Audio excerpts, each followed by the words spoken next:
Welcome to Pier-Glass Poetry Spotlight number 8, where we will visit one poem and its author. I'm Stan Galloway, your host, and today we'll be looking at The Mother Shifts Her Shape by Kain Gutowski. It's good to be with you today. Thanks, Stan. Thank you for inviting me.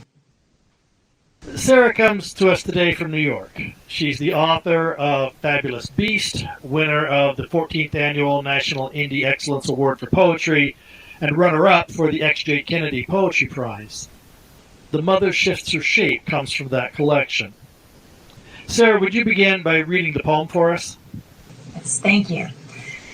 The mother shifts her shape. She can change at will, and sometimes against her will.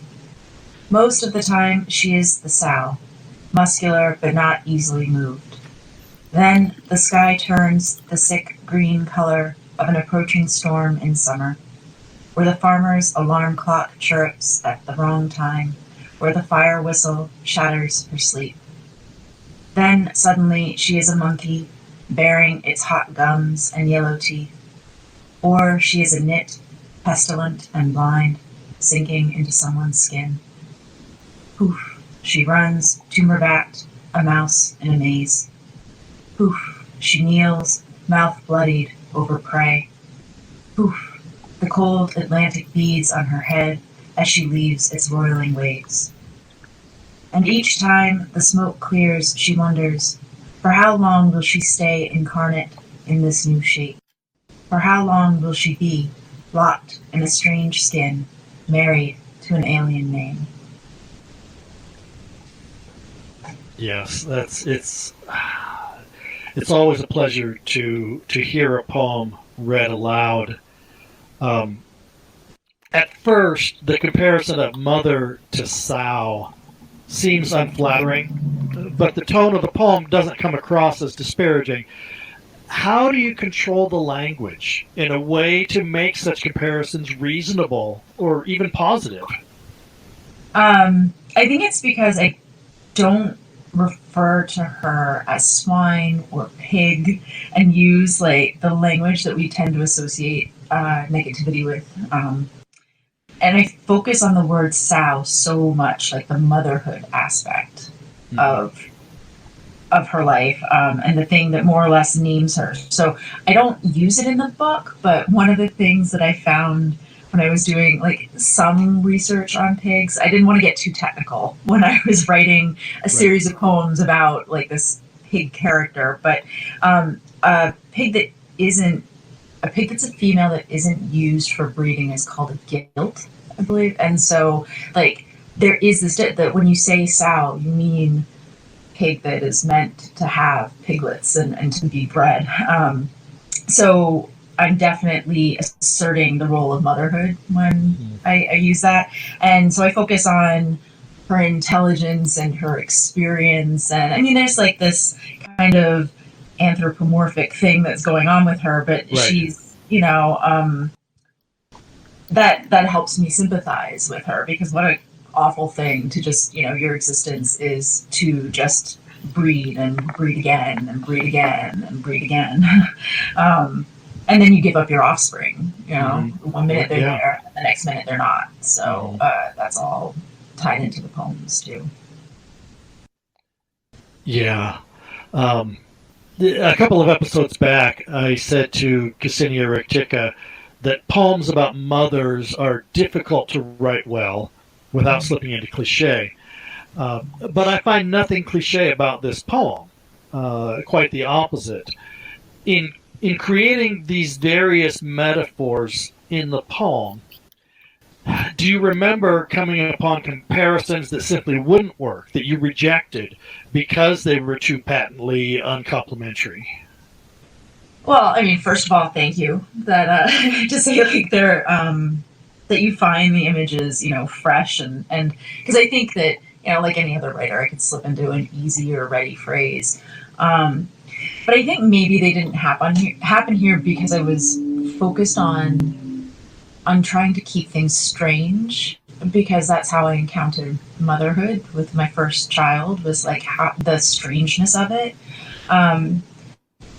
And also, I mean, I've always loved the poems of poets who are strange as well, or like their poems are strange, you know. And when so I mean, early on it started with Anne Sexton's poems and her strange imagery in those, and then some Sylvia Plath poems. I also like they have very visceral but startlingly bizarre images.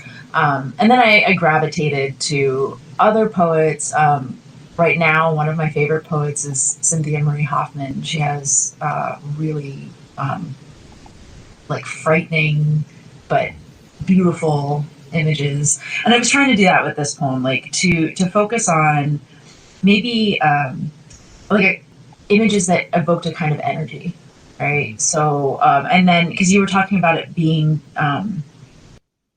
too uncomplimentary, and I wasn't necessarily thinking about that. I was thinking about the energy that they delivered, like that sometimes, you know, you're like the mouse, you're constantly acting at the behest and on the behalf of your children, or and then other times you feel very angry and vicious as a parent, and so that's, you know, the creature, you know, kneeling over its prey. So I think that's, I don't know. I think I really wanted to focus on how the mothers, how all mothers, and maybe all parents, just seem to shift into those roles like suddenly, kind of violently, and without warning, and how disconcerting that is. Almost like being in a completely new body. Especially motherhood is like that, and it depends on the age of the children and the circumstance, but it can be both empowering and frightening, and I guess that's what I wanted to capture with those images. Yeah. Yeah, and I think that each of them, and I hadn't thought of it until you were talking, that each of them becomes a new lens through which to see the mother role, and being able to find some organic, some animal that it that it can be seen through, I think is also a remarkable accomplishment that the poem gives us. Thanks. Yeah. In the larger context of Fabulous Beast, the mother takes on even more shapes and roles than this poem enumerates. And in some ways, that seems a fitting amplification of this poem. And I wondered, because this is not, you know, the title poem or even the first poem, but I wonder if this poem had a way of reaching out to other poems, if there was a conscious connection from this one to other specific poems in the book, or if I'm just making that up. No, I mean, actually, this is the third poem in the collection and in like this section. So the first section of the book are all poems that focus on the Sao character, and she is she's, like I said, that anthropomorphic character. You know, she speaks to her piglets in some of the poems, but then she's also this kind of magical one where she's a shapeshifter, which is always really strange to like go to readings and say, "Oh, I have this poem about a shapeshifting pig." Ta-da! Like, there's not a lineup of people competing, you know, for that particular honor. I just, so it's like this poem is very important because it sets the stage for like the things that she will turn into later on. So later on in poems further in the section, she shifts into the former wife or deceased wife of the farmer. And when she visits him, sometimes like she plays the piano, sometimes she just crawls into bed and sleeps with him, and she becomes kind of like a ghost to him, and so that I couldn't make that happen if she wasn't in this poem. You know, we weren't seeing her, the shape shifting being both a metaphor for the different kinds of roles in motherhood and also a literal thing, so that the kind of overall narrative of the first section could continue. Yeah. Yeah, and I remember being startled just a little bit when she sat down to play the piano, and I thought, "Oh, this is a new role." Yeah, I haven't seen this one before. Right? She takes liberties in that body that she couldn't as a sow. Right. And it was kind of like playing with that idea of like, when mothers have a chance to do something outside of motherhood, there's a kind of freedom in it, and whether it's like that quick break where you can go to a grocery store without the kids Yeah. and like don't have, a little entourage as you try to move around a grocery store or something. That kind of Yeah. thing where it just makes the life of the sow a little bit more bearable when she can go in and like transform into the wife and play the piano and when she can crawl into a bed. Yeah. Yeah. Yeah. And so we've been talking about the female role in a number of ways, and Hope Maxwell Snyder identified this book, Fabulous Beast, as an exploration of her words, womanhood, motherhood, and the female artist. And I think that you've probably touched on all three of those already in our conversation. I wonder, in the larger context, is this central to all of your poetry, or the bulk of your poetry, or is this observation simply one aspect of something larger, or even different facing? I think it's probably central to my work overall. If I really look at what I've written about in this book and like other projects that I have, I might not always focus like intently on the motherhood aspect. It almost always womanhood and the female artist is being addressed in some way. But it's always going to be there a little bit, I feel like. And I mean, I have a project, a collaboration that I'm working on with an artist, a visual artist, Meredith Starr, and those poems are very domestic, but they also focus a lot on my relationship with my husband. So that like it's at the core of my being because that's my life right now. Right. So it's going to kind of be present in the poems, even if the poems aren't explicitly about it. Yeah. Um, Well, yeah. and in a scary kind of way, the advice that we all get at the beginning of our careers: write what you know. Um, this is what you know right now. This is what you're immersed in, Right. and you're not the only one. There's millions of other women, even women poets, um, are going through the same thing. How do I balance my writing life with my diaper changing or with my laundry facilities and so forth? So I think that it resonates on a very large scale. Well, I was lucky to. I mean, thank you for that.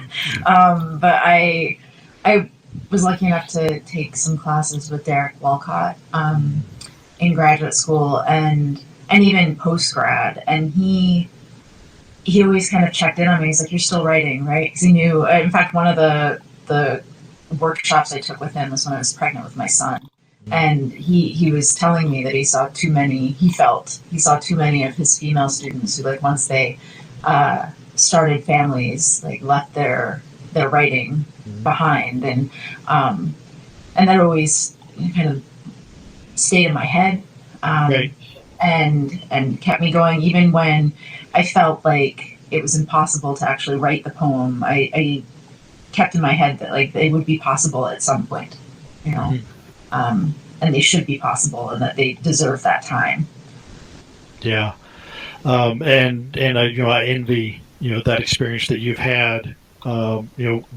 With that advice that helps you kind of keep on the rails in terms of writing and the other demands of life.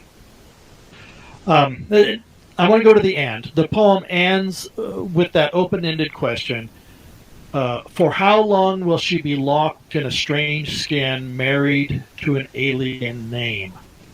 And the question implies that the female experience might be one without identity, if she's always inside another skin, and suggesting that meaning is found in being something other than herself. And I wonder if I'm reading into this, or if you think that this is also implicit in the poem, that the poem is a kind of cry for identity, a cry to not be forgotten for all women. It's really an interesting way of putting it. I don't know if I was so much lamenting a lack of identity, but maybe instead that parenthood and motherhood, it like imposes too many identities on us, Right. and then the self that you were gets kind of buried under those identities, or obscured when we have to adopt the role of a caregiver. And I think that would also apply, like, I'm guessing it's going to apply later in life, when you become caregiver to parents or other family members who might need some full-time care. But I think it's accurate to say that, like, motherhood creates a space where it's very easy to lose oneself, because your body becomes different as well. There's so many. It's not just the mental changes, but the physical changes, and Right. And you lose that self that you thought you were, and the autonomy that you thought you had, and so the first section of the book, these poems, definitely laments that. But I think it's also really lamenting, like, the imposition of identity, the way things are imposed on the mother. And although, really, I don't know, maybe it's not a lament, maybe it's just a wrestling with, like a coming to terms with. Well, and I think you used the word multiplicity there. The idea that identity is never alone; it's always in concert with something else. And I think that's in this poem, but also important in the life that we live. We're never just one thing. Yeah. Yeah. As always, let me end by asking, is there anything you would like to add to help us appreciate this poem more fully? I don't think so, but I've really appreciated these questions because they give me a new way to see my poem and my poems, and that's really lovely. So thank you. Oh, well, very good. It's my pleasure to read your work and to be able to talk with you about it. So thank you for joining us today. Sarah is professor of English at Suffolk County Community College, where she also co-chairs the SCCC Creative Writing Festival. Her work has appeared in such places as Three Penny Review, Painted Right Quarterly, the Gettysburg Review. You can learn more at her website, sarahkaingutowski.com. For Pier-Glass Poetry, I'm Stan Galloway, wishing you a poetic day.